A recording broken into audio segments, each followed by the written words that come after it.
သမ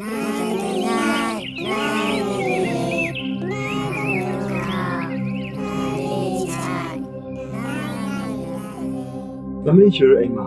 လူစားနှစ်ယောက်ရှိလေ ငါရဟိပါရဲ့ ဇာသူတို့လေး problem ဘာဘာအမောင်အကူကြီးမောင်ရှင်နဲ့အကျွမ်းပါ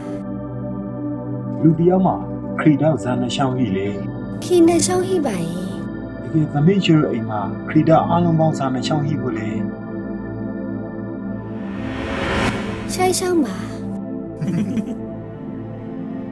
ခရီတောက်နှစ်ရှောင်းနဲ့လူ9ယောက်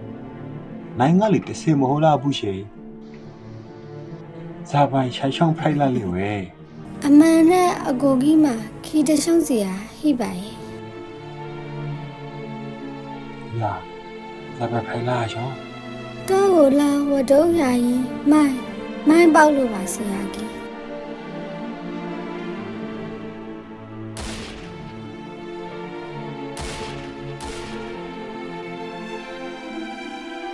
နိုင်ငံလေးရှိုင်အော်ပရေဒေါ်ဆိုင်